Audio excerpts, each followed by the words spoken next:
Safe ba mag-invest ngayon o mas delikado ang wala kang property? Sa panahon ngayon na may global tension, tumataas ang presyo ng gasolina at hindi sigurado ang economy. Maraming Pilipino, lalo na ang OFW, ang natatakot mag-invest. Pero sa video na to, ipapaliwanag ko kung bakit ang tunay na risk ay hindi pag-invest, kundi ang kawalan ng asset kapag dumating ang krisis. Babahagi ko rin ang kwento ng aking Mother Mary, isang simpleng tao na nagdesisyon mag-invest kahit hindi perpekto ang panahon, at kung paano ito naprotektahan ang kanyang pamilya sa oras ng pangangailangan. Ang goal ko bilang inyong kuya ay hindi ka bentahan, kundi gabayan ka para magawa ang tamang desisyon para sa future. Kung ikaw ay OFW na gustong mag-invest sa Pilipinas, first-time home buyer na nagdadalawang isip, naghahanap ng property near Clark dito sa Pampanga, this video is for you. Tandaan, hindi delikado mag-invest ngayon, delikado ang walang asset.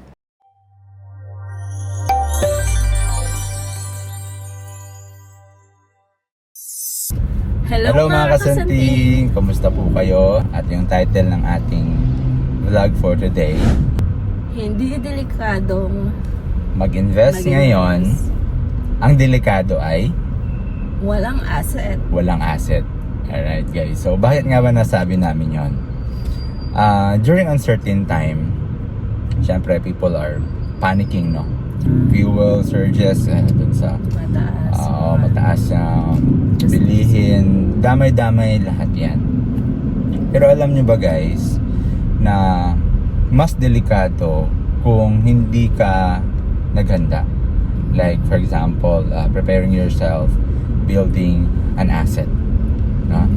So marami tayong mga client, lalo na pagka pupunta tayo sa, minsan tumatambay tayo sa SM, no? Maraming nakikilala sa atin, Maraming nag-approve. thank you, no? And the Kuya George guys, actually hindi naman ako nagpangalan yan eh. Ang pangalan ko is Kasanting, di ba? Yung brand name. But then naging Kuya George kasi nga parang alam mo yung I'm not selling, by the way. I'm guiding, no, kung ano yung profit sa kanila. So kaya parang 'di ba pag may kuya ka, gina-guide ka. Parang ganun yung positioning. Pero kahit na 70 years old, nagkukuya pa rin sa atin eh. Ayaw nga. Nag-bless pa nga eh. Oo. Meron lang kaming ikukwento sa inyo, no? Isa to sa mga paborito namin, ikwento. Okay. Wala pa ako sa real estate. Dito, parang nahubog yung kaisipan about building assets, no? So ikukwento ko na story sa inyo ay si Mama Miriam. yan, si Mama Miriam guys. So yung biyenan ko mismo, no? So hindi pa ako sa real, bago pa lang ako sa kanila. Nagtataka ako, no? Basta may opportunity, no? Nag-acquire siya ng mga asset, no? Pero sigurista yun. Pero hindi basta-basta. Syempre kailangan Pag pinapasukan niya kasi gusto niya yung walang hassle ba? yes, gusto niya walang hassle. Gusto niya smooth. Naka parang due diligence ba? Wala na siyang iniisip or worry ba? So, na-curious ako. Nag-aralan ko kung ano yung ano niya ginawa. And alam niyo guys, mas na-appreciate ko ngayon. Dati kasi alam ko na may mga property, yan ganyan. Pero nung panahon na nagkaroon ng pandemic guys, isa yun sa mga sumalban sa kanya. Wala man na masyadong kita yung business yung stepfather nila. So kumbaga medyo mahina yung bigay yung flow ng. Tsaka walang kasiguraduhan kung magkikita sila that time. Yes, walang kasiguraduhan kasi nasa abroad siya. Tsaka nagkasakit na yata siya. Nagkasakit din siya. Ito na nga guys, kaya ako nasabi na isa yung asset niya na nakasalba. Remember, nung nag-vlog kami, isa sa mga property niya, isa yun sa mga property niya guys. Isa lang yun sa mga property niya. Nabili niya, reveal ba natin? Reveal na lang natin. Sige. Nabili niya that time, that was 20 years. Wala man siyang 20 years ago, magkano? Walang mga half million, no? 300. Yung 363 square meter, no? Pero huwag nyo nang panoorin kasi ano na yun pala. Matagal na. Oh. Tagal na, solved na yun. Pero yun, documented yun guys. Pero i-reveal na namin magkano siya nabili ngayon. Nasa 300,000 yun guys. Sa 300. Wala pa siyang half million na nabili. So, yung purpose nun is yung family kung saan magagather. Isa yun sa mga naging reason bakit siya nakasurvive pa rin sa during pandemic, during walang kita. Kasi yung nabenta namin yun ay, nabenta natin yun? Nasa 3.5 yan, nasa 3.5 din. 3.5, nasa 3.5 guys. So, actually, mababa pa nga yun eh. No? Pero rush kasi siya. So, mabenta siya ng 3.5. Yung ginawa niya dun sa benta ng pera, okay? Binili niya ng Siyempre, another property. Property pa rin. Yun Parang yung- nagpalit lang siya ng damit. Yeah, yun yung binlog din natin, di ba? Na yung kumuha siya ng duplex house unit sa pero Hacienda. yung kagandahan doon, nakabili siya 1.5. Yes, 1.5. Meron pa siyang extra talaga Yes. na may tatabi.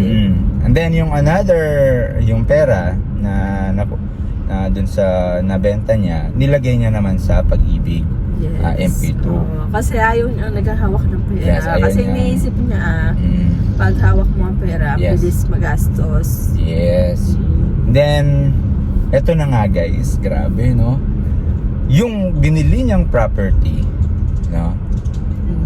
Galing doon, yung pera galing doon sa nabenta, di ba? Yung una niyang property. Na tumubo din siya ng, Siguro ngayon yung At nagamit pa yung property. Yung value Tumubo. ngayon ng property nasa 3M na rin. no. So, binili niya ng yung duplex, in-improve niya, 1.5. nilagyan niya ng fence and gate, nagastos siya ng mga nasa 300,000.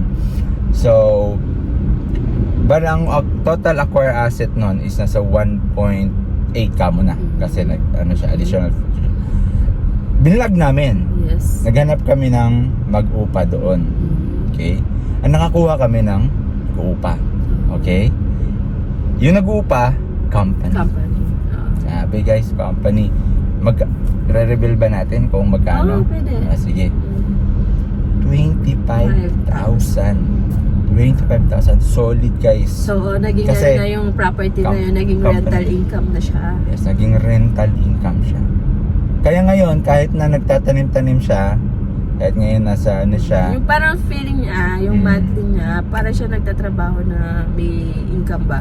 yes, yung tipo na natutulog lang siya, para siyang sinasahuran ng, diba, parang kung baga 25,000, ano na yun, diba? Parang entry level ng manager. No? So, at ito pa, hindi lang siya doon kumikita. Kumikita pa siya doon sa value ng property. Kung ibebenta yun ngayon, no, nasa 3 million na yun. And wala na kasing tinatayo na ganun, no? Na ganun sa kinuha niya yung duplex.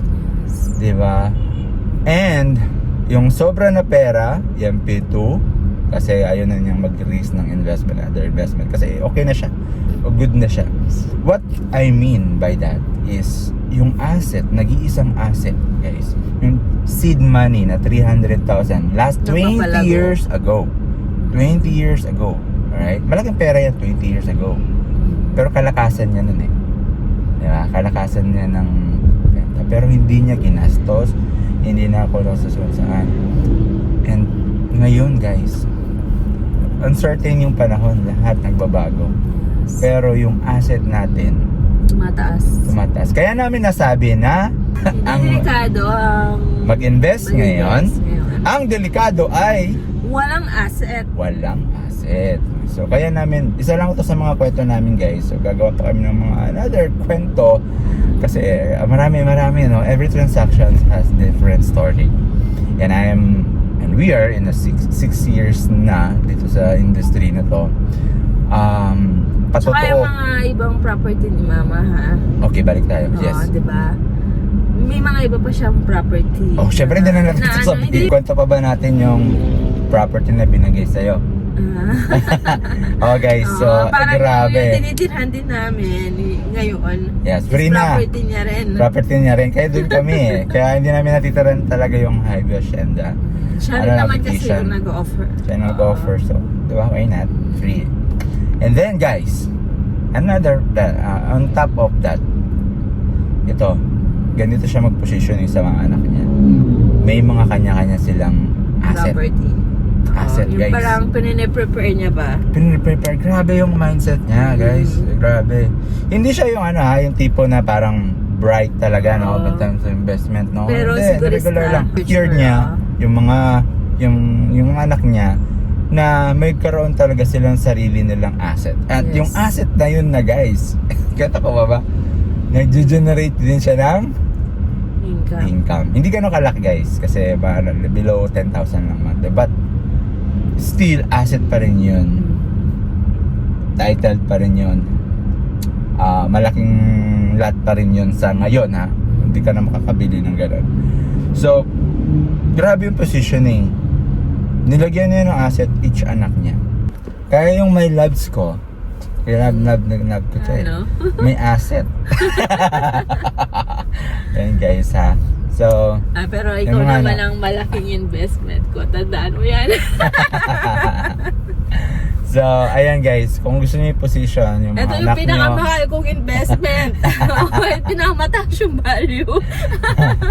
kung gusto niyo i-secure yung mga anak niyo, yung family niyo, guys, huwag kayo matakot. Do it right now.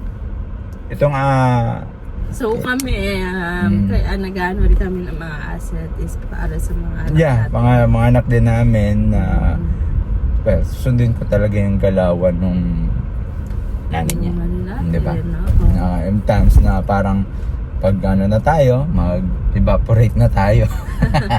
At least alam natin na secure sila. Yes. Okay?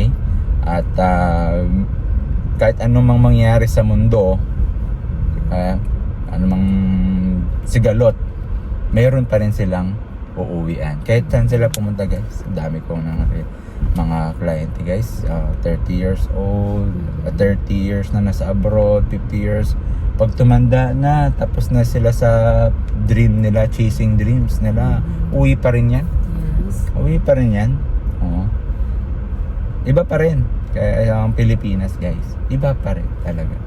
So, and we're making sure na yung mga anak namin is kung saan man sila patungo, meron silang uuwian. Alright, guys. So, ayan po yung ating vlog for today. Maraming po salamat at magtatanim na kami. Ganito yung namin. Kasi magtatanim kami. Tatanim kami ng ng mga gulay kasi, di ba? Taas na yung meron tayong harvest. Tsaka parang pag nag-tripping kayo, may baon kayo. Ngayon kasi yung mga tripping natin, wala sila. Dati may mga sili para sila, may baon, talong. may baon sila. Ayun guys. Thank you. Muli ako nga pala si Kuya George.